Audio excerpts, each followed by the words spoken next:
আসসালামু আলাইকুম ওয়া রাহমাতুল্লাহি ওয়া বারাকাতুহু। ক্বালা আল্লাহু তাআলা ফি কালামিহিল মাজিদ ওয়াল ফুরকানিল হামিদ। আউযু বিল্লাহি মিনাশ শাইতানির রাজীম। বিসমিল্লাহির রাহমানির রহিম। উদউ ইলা সাবিলি রাব্বিকা বিল হিকমাতি ওয়াল মাউইযাতিল হাসানাতি ওয়াজাদিলহুম বিল্লাতি হিয়া আহসান। জাকাত টিভির ব্যবস্থাপনায় আয়োজিত তাফসিরুল কোরআনের আজকের এই পর্বে দেশ বা প্রবাস দূর বা নিকট থেকে যারাই অনুষ্ঠানটি দেখছেন সকলকে জানাই অন্তরের অন্তঃস্থল থেকে হৃদয় নিংড়ানো ভালোবাসা মিশ্রিত সশ্রদ্ধ সালাম ও মোবারকবাদ। সুপ্রিয় দর্শক মণ্ডলী, আমি আপনাদের সম্মুখে পবিত্র কোরআনে কারীমের সূরা নাহলের 125 নম্বর আয়াতে কারিমা তেলাওয়াত করেছি। আল্লাহ তাআলা বলছেন, উদউ ইলা সাবিলি রাব্বিকা বিল হিকমাতি, ডাকো তোমার রবের দিকে হিকমাতের সাথে, ওয়াল মাউইযাতিল হাসানাতি, এবং নসিহত করো সর্বোত্তম পন্থায় চমৎকারভাবে, ওয়াজাদিলহুম বিল্লাতি হিয়া আহসান, এবং বিতর্ক করো সর্বোত্তম পন্থায়। আসুন আমরা সরাসরি মূল আলোচনায় চলে যাই। শুরুতে আল্লাহ তাআলা বলছেন, উদউ ইলা সাবিলি রাব্বিকা, ডাকো তোমার রবের পথের দিকে, অর্থাৎ রবের দিকে, ইসলামের দিকে, কোরআন সুন্নাহের দিকে। রাসূল করিম সাল্লাল্লাহু আলাইহি ওয়াসাল্লাম তার বিদায় হজের বক্তব্যে বলেছিলেন, যেটি মুয়াত্তা মালিকের মধ্যে এসেছে, তারাকতু ফিকুম আমরাইন লান তাদিল্লু মা তামাসসাকতুম বিহিমা কিতাবাল্লাহি ওয়া সুন্নাতা রাসূলিহি। আমি তোমাদের কাছে রেখে যাচ্ছি দুটো নির্দেশনামা, তোমরা কখনো পথভ্রষ্ট হবে না, পথহারা হবে না যদি ওই দুটি জিনিসকে আঁকড়ে ধরতে পারো। একটা হলো কিতাব আল্লাহ, আল্লাহ তাআলার কিতাব অর্থাৎ কোরআন, আর একটা সুন্নাতা রাসূলিহি, রাসূলুল্লাহ সাল্লাল্লাহু আলাইহি ওয়াসাল্লামের সুন্নাহ। তাই কোরআন সুন্নাহের দিকে ডাকাই হলো রবের দিকে ডাকা, রবের পথের দিকে ডাকা। ইহদিনাস সিরাতাল মুস্তাকিম, মুস্তাকিমের পথের দিকে ডাকা, সরল সঠিক পথের দিকে ডাকা হচ্ছে উদউ ইলা সাবিলি রাব্বিকা। আল্লাহ তাআলা নির্দেশ প্রদান করলেন তোমার রবের দিকে ডাকো, অর্থাৎ ইসলামের দিকে ডাকো।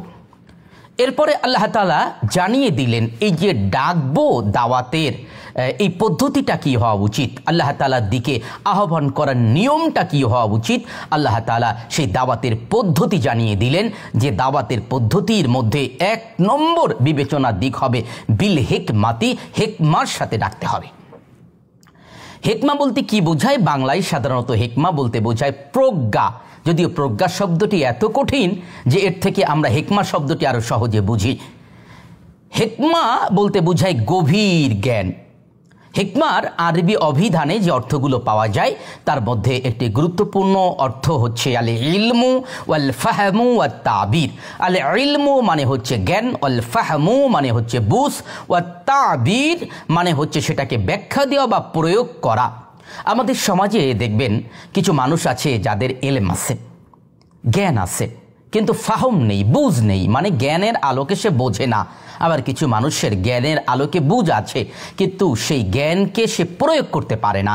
বুঝ থাকলেও অন্যকে বুঝাতে পারে না, এই ইলমকে সে ব্যবহার করতে পারে না। হিকমা হচ্ছে জ্ঞানের আলোকে বুঝ থাকবে, বুঝের আলোকে তাকে ব্যবহারও করতে পারবে, প্রয়োগও করতে পারবে। কেউ কেউ বলেছেন আর হিকমা হচ্ছে কথা এবং কাজে মিল থাকার নাম, কথা এবং কাজে মিল থাকার নাম হচ্ছে হিকমা। অর্থাৎ আমি যা বলবো তা করব, এভাবেই আমি দাওয়াতকে উপস্থাপন করব। দাওয়াতে আমি যে বিষয়ে অন্যদেরকে আহ্বান জানাবো সেই বিষয়ে আমি নিজেও আমলকারী হব। কেউ কেউ বলেছেন আল হিকমাতু ওয়াহিয়া সুন্নাহ, হিকমা হলো সুন্নাহ, মানে রাসূল করিম সাল্লাল্লাহু আলাইহি ওয়াসাল্লাম যেভাবে দাওয়াত দিয়েছেন সেভাবে আমি দাওয়াত প্রদান করব।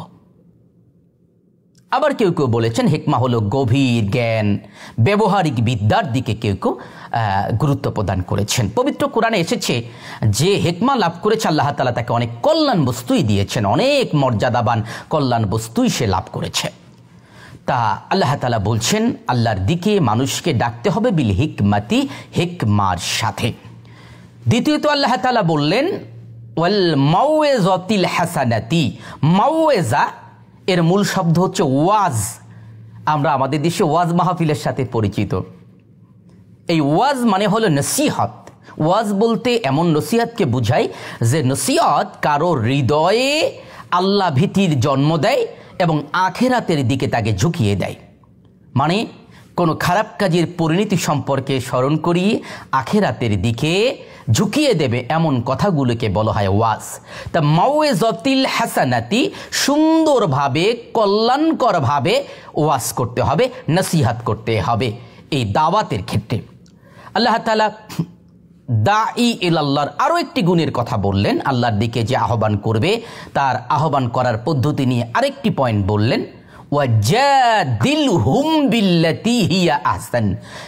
জাদিলহুম অর্থাৎ মুজাদালা, বিতর্ক করবে সেভাবেই যেটা সর্বোত্তম। আমরা সাধারণত বিতর্কের সাথে পরিচিত।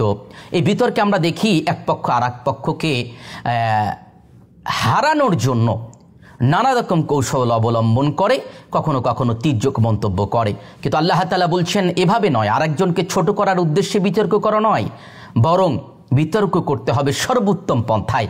অর্থাৎ হতে পারে যিনি এই দাওয়াত দিতে গিয়ে নানা কথাবার্তার মাঝ দিয়ে কেউ কেউ আমাদের সাথে একমত হবে না, দায়ী ব্যক্তির কথায় একমত হবে না। এখন একমত না হবার দুইটা কারণ হতে পারে। একটি হচ্ছে সে বোঝে না তাই একমত হচ্ছে না, আরেকটি হচ্ছে সে বোঝে তারপরেও সে বিরোধিতা করবে দিনের, এই কারণে সে স্বীকৃতি দিচ্ছে না। দুইজনের জন্য আমল দুই রকম।